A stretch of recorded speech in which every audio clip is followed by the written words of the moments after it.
Hey guys, Adam the Historian Ghost Hunter here with Heather Witchin. We are at the Neponset River Greenway in Quincy, Massachusetts. Now for those of you that don't know exactly what this has to do with anything or the significance of this area, well let me explain something to you. So there's a mafia boss, Whitey Bulger, James Whitey Bulger.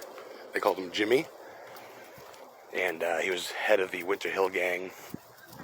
And basically involved with the mob, and I'm sure you guys have heard about Whitey Bulger.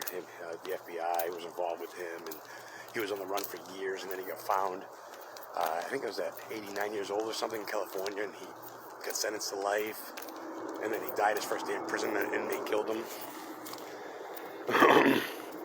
So he ran South Boston, Southie as they call it, and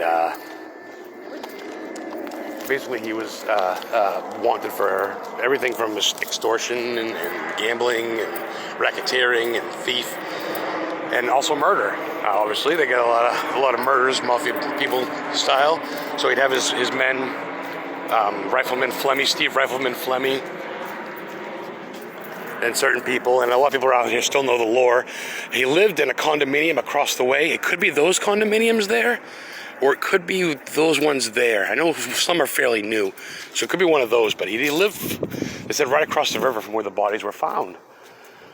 And yeah, they found bodies. I believe 5 bodies were found there, and they called it they called it the Bulger burying ground, because that's where a lot of his victims were. And then one of his men ratted him out. And then when they went and dug up the bodies, they found basically a bunch of bodies decaying.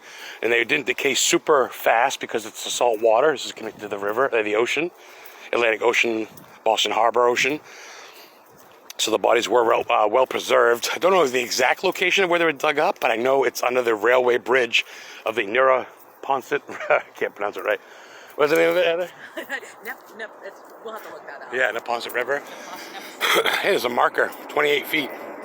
It's the highest it's been, it looks like. So I'm not sure the exact location where the bodies were dug up. I don't think there's a marker, but it was underneath the bridge, basically. It's a walking path now. It wasn't for a while.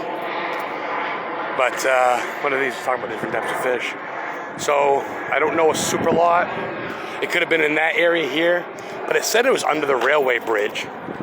And if you look at old police footage and stuff, there wasn't a walkway here. It was grass. And it said they parked at a factory and walked over, basically. Whoa, there goes a train now. Good timing.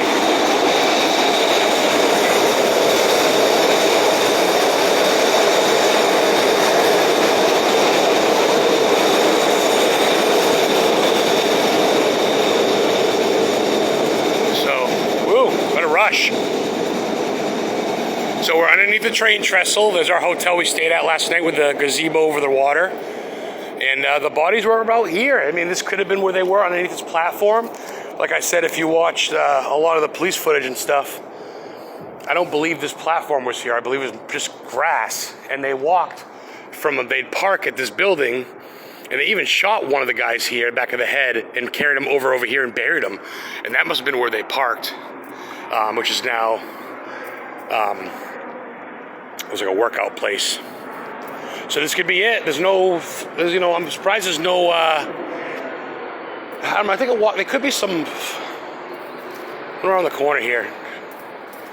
I'm surprised there's no memorials or crosses for the victims that were found from the families. I don't see any over there. That could have been the area too, but I believe they walked over there and came over here. So this is pretty much the spot. So we're gonna do some pictures. And I know that one of these condominiums is fairly new, the lady said.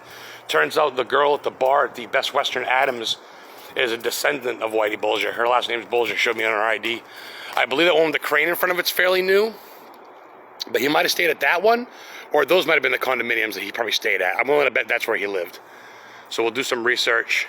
But yeah, rest in peace to the poor victims that were found here. Victims of Whitey Bulger, victims of the Winter Hill Gang and the Mafia in Southie and in Massachusetts, and who knows? We'll do some research, historians. I hope you guys do too. Let me know. Thanks for watching, guys. Subscribe, hit that notification button, and don't forget to check out the Witch and Life Guide show every second and fourth Wednesday on Paranormal King Radio Network, as well as my show, the Historically Haunted Show, every Friday at 8 p.m. on Paranormal King Radio Network. And every second and fourth Tuesday, I'll do the Historically Haunted podcast. I had H.H. Holmes' great-great-grandson on a couple weeks ago. That's America's first serial killer. So check that out. My other YouTube channel is Historically Haunted, and you can see all my old shows and stuff there. So thanks for watching, guys, and have a good day.